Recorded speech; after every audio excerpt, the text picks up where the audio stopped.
chỉ na thọ cái xin quý chẳng nhân phụng thiền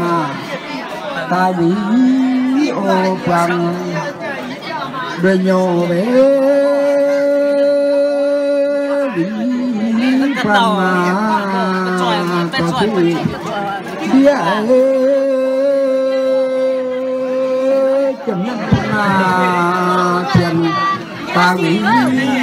ô rồi thế này ôi thình nhà thình thấy người thấy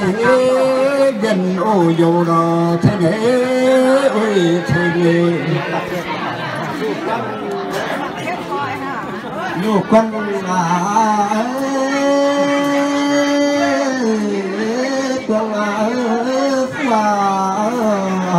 mai bên họ là tiêu phu thọ là to là nhẫn sáng ấy nhìn là tiêu phu về thọ to là xem nhẫn sáng của nó phù sai cặp coi ấy gió chàng song lo chỉ sẽ cặp ta sẽ giao lưu bữa lố ô đi giờ để thấy dám mà đi hồ là tổ khai quê lu quân lo thế na dân lo đi đưa đấy sông khao về vô xem na tại phòng các mà nó cổ sư sẽ đào diệt trang nó chiều nó hai dạng thế chiếu địa là sẽ tổ thinh là xoài nó chỉ có sẽ được có tại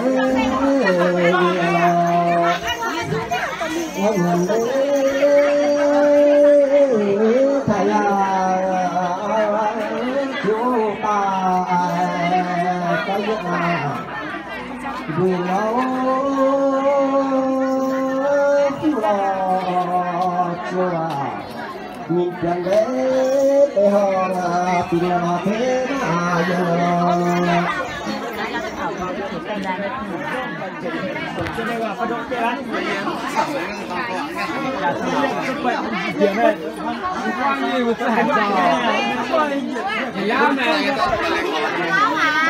ôi giờ cái chuyện này là trong một quá trình cha mày cứ vô vô cha mày cứ thời tao nói hết à giờ xin cha sửa sai cả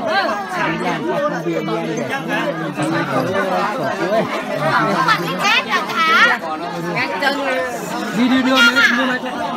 hai năm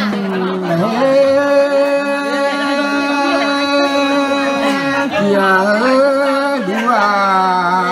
thời gian đua đồng hàng thai rằng chú thai ô dầm thai dầm đó đua thời gian chú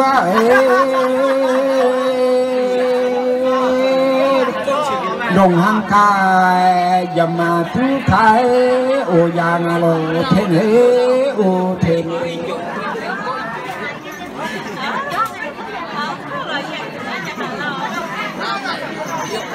si chung lại nguyện nào sẽ can sẽ vô là xiên nguyện quê về lo diện xe phải nói nhìn rằng khoai phát nhé hình là xiên khâu sa bêu về em chàng ấy chiều sa dẫn thái xiết là xin là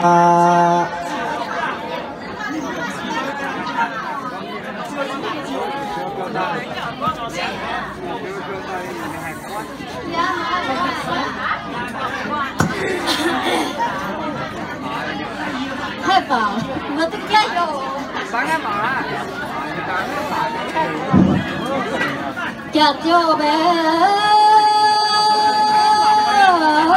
để nó rồi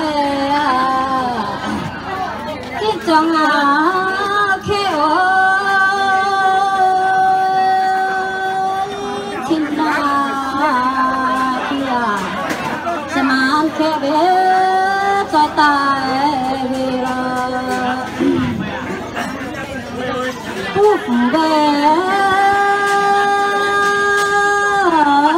cho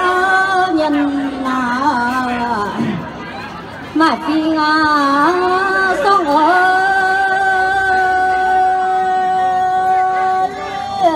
phụ chính nam nhân mà chúa diệt đồng hàng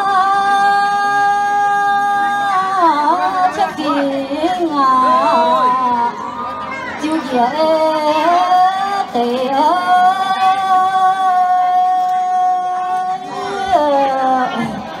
chú dễ cha vì nào chẳng lãng mê cô dễ na vô lo và còn bé bình na nhô chẳng tối ơi qua thế nào chúng ta giờ chẳng chiều là chia nhà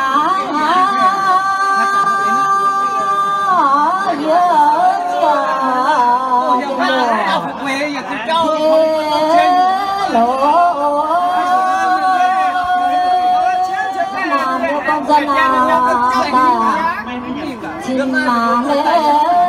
trong kia mà kia chứ nào xin đi hát được như hay mà không biết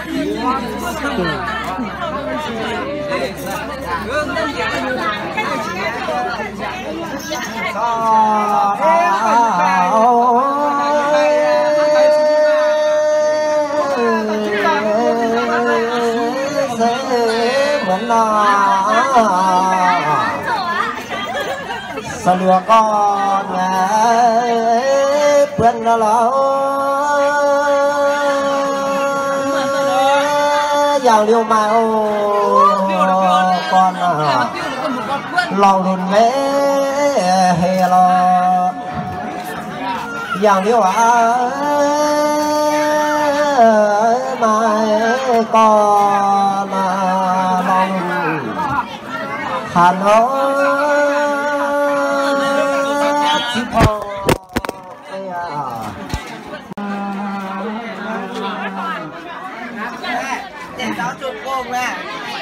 đây cô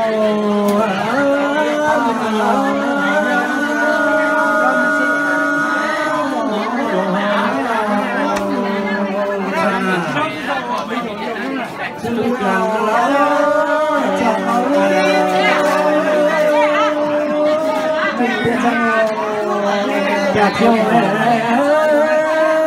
siêu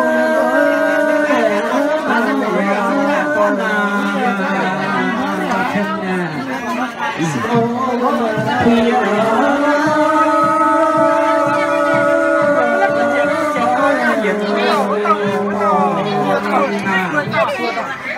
thì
Alo. Chớm là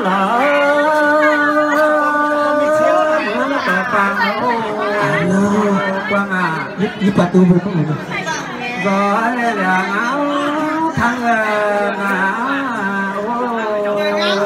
chàng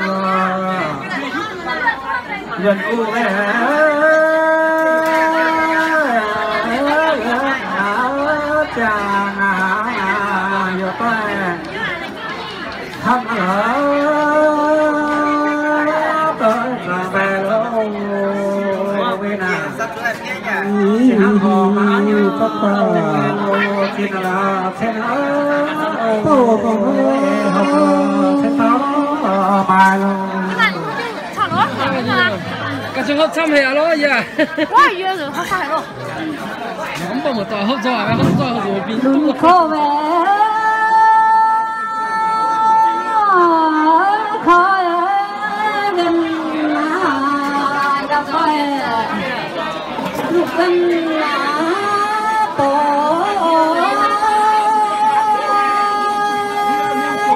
cái cổ lúa gần chẳng là mẹ khu gần chàng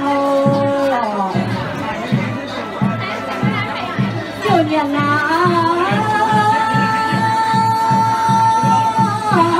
chân mẹ con số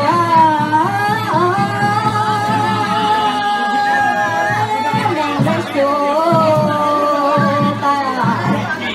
cho chi con Nhớ quá. đừng khâu khó nhìn em tôi lúc gần dân đó quê bồ lúa quên sẽ kéo làm mẹ pha nào tô thế nào thế này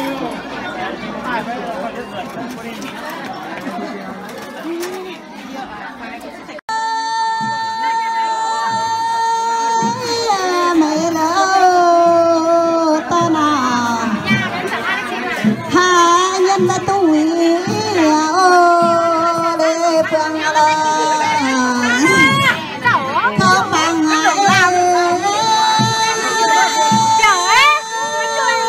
dùm tên tôi bằng người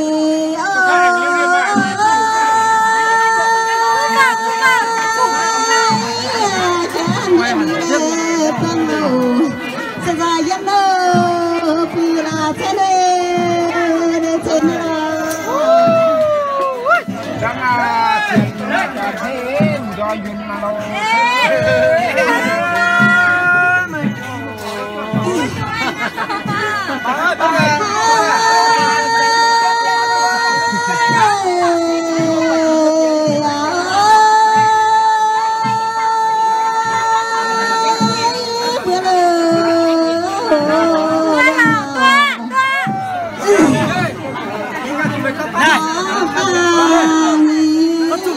Tớ cũng đây, tớ quay bạn liên tục luôn. Nó vẫn chụp không? Khi nào im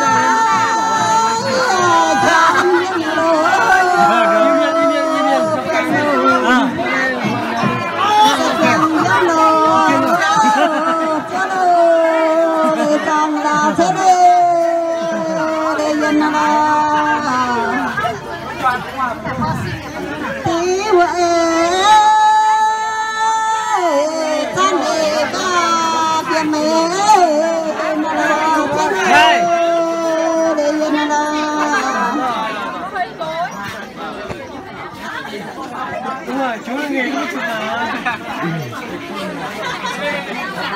Giống như con đi trả ra nhà.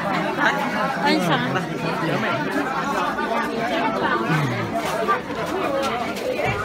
Oh, yes.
Xíu nào đó, chúng mày ở đâu kìa?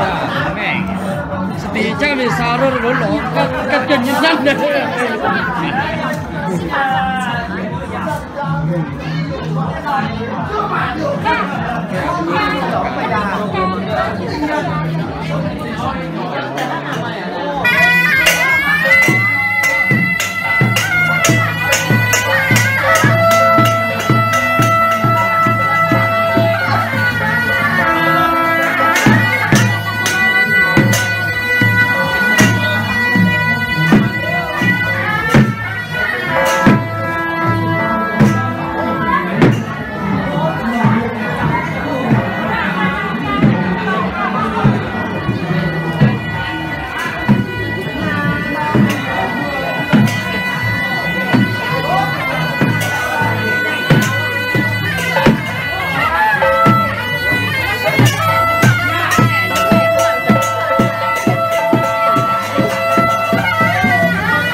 Nó cho rau rau rồi đấy nhá.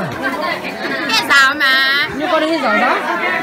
Này thì rán nha. Bây giờ nó chỉ tao nó sáng ngày tới miệng gọi này, tôi nói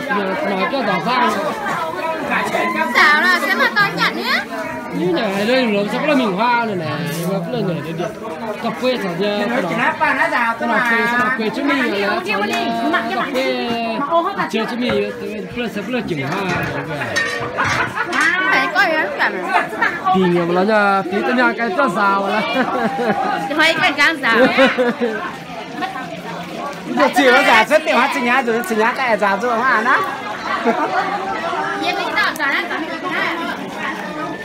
Nếu nói ngày bơi thì chỉ mình ăn đừng hoa là đây mình hoa này cái gì mà.